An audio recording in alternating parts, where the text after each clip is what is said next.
కర్ణాటకలో తాగునీటి డిమాండ్ తారాస్థాయికి చేరింది. ముఖ్యంగా బెంగళూరు ప్రాంతంలో తాగునీటి ఎద్దడి తీవ్ర రూపుదాల్చింది. తాగునీటి కరువు సామాన్యులకు మాత్రమే కాదు, శ్రీమంతులకు కూడా చుక్కలు చూపిస్తోంది. కోట్లు పెట్టి కొనుగోలు చేసి అపార్ట్మెంట్స్, విల్లాల్లో ఉంటున్న వారు సైతం నీటి ఎద్దడిని ఎదుర్కొంటున్నారు.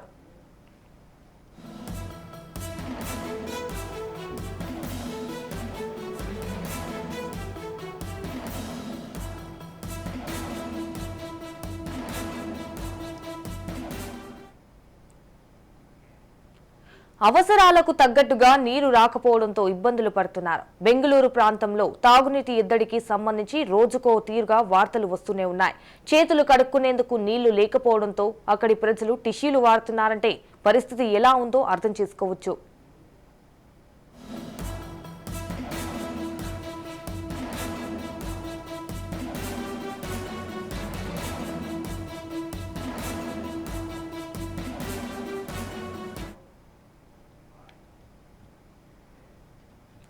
ఉష్ణోగ్రతలు పెరుగుతున్న నేపథ్యంలో అక్కడి జలాశయాలలో నీళ్లు మరింత లోతుకు పడిపోతున్నాయి. దీంతో తాగునీటి సరఫరా అస్తవ్యస్తంగా మారింది.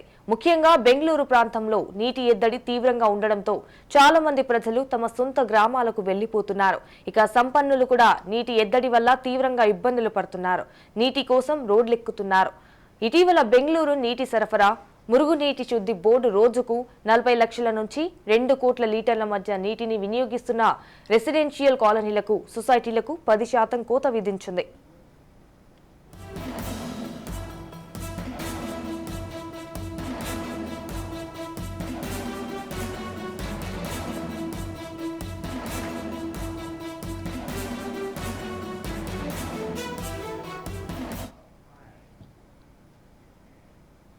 దీంతో వారికి తాగునీటి కష్టాలు ప్రారంభమయ్యాయి. బెంగళూరులోని షాపూర్జీ పల్లోంజీ వెస్ట్ పార్కులో తీవ్రమైన నీటి ఎద్దడి ఏర్పడింది. దీంతో అక్కడి ప్రజలు తాగునీటి కోసం తీవ్రంగా ఇబ్బందులు పడుతున్నారు. ఈ ప్రాంతంలో శ్రీమంతులు అధికంగా ఉంటారు. వారు నివసించే ఒక్క ఫ్లాట్ ఖరీదు దాదాపు 2 కోట్ల వరకు ఉంటుంది.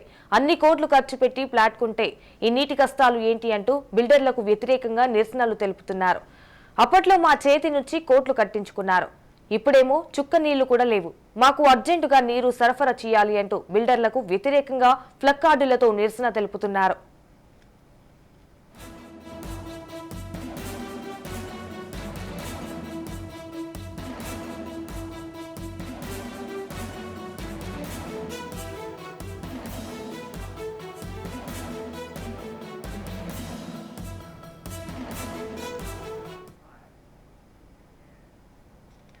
రైట్గా దీనిపై మరింత సమాచారం మా ప్రతినిధి మానస్ అందిస్తారు.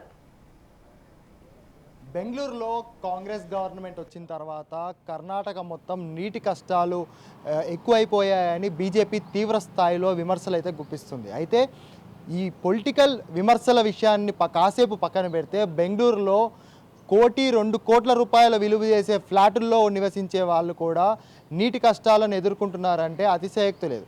ముఖ్యంగా చూసుకుంటే చేతులు కడుక్కోవడానికి కూడా నీళ్లు లేక టిష్యూలతో చేతులను తుడుచుకుంటున్నారు అంటే బెంగళూరులో, ముఖ్యంగా కర్ణాటక రాష్ట్రంలోని బెంగళూరులో దుస్థితి ఏ రేంజ్లో ఉందో మనకి ఇట్టే అర్థమవుతుంది. అయితే ముఖ్యంగా చూసుకుంటే కర్ణాటక రాష్ట్రం అంతటినీ కాసేపు పక్కన పెట్టి బెంగళూరు సిటీ వరకు మనం పరిగణించుకుంటే Bengaluru city is the business and highest costliest city of the India అని కూడా మనం చెప్పుకోవచ్చు. ముఖ్యంగా చూసుకుంటే ముంబై తర్వాత అంతటి కాస్ట్ లివింగ్ ఉన్న నగరాల్లో బెంగళూరు ముందు వరుసలో ఉందని కూడా మనం చెప్పుకోవచ్చు. ఇంతటి కాస్ట్ లివింగ్ ఉన్న సిటీలో నీటి కష్టాలు ఏంట్రా అనే ఒక చిన్న షాకింగ్ అయితే అందరిలో నెలకొంది. అయితే కాకపోతే ఇది వాస్తవం.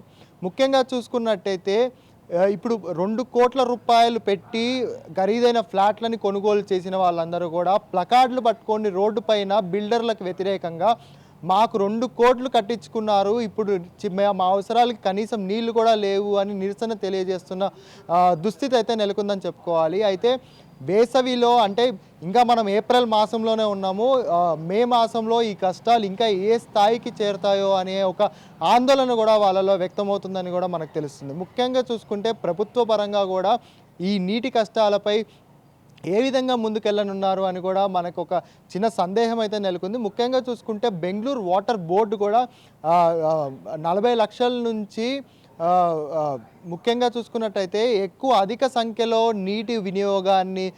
నీటిని వినియోగించే ఖరీదైన ప్లాటుల్లో ఉండే వాళ్ళందరికీ కూడా 10% కోత కూడా విధించడం జరిగింది. అయితే వీటన్నిటిని పక్కన పెడితే చాలామంది వేసవి సెలవులు ప్రకటించక ముందే ఈ నీటి కష్టాలని అడ్డుకోవడానికి, నీటి కష్టాల నుంచి కాస్త దూరంగా ఉండడానికి బెంగళూరు వాసులందరూ కూడా కర్ణాటకలోని తమ సొంత నివాసాలకి చేరుకుంటున్నారని కూడా మనకు తెలుస్తుంది. కెమెరామ్యాన్ సాయితో మానస్, రాజ్ న్యూస్.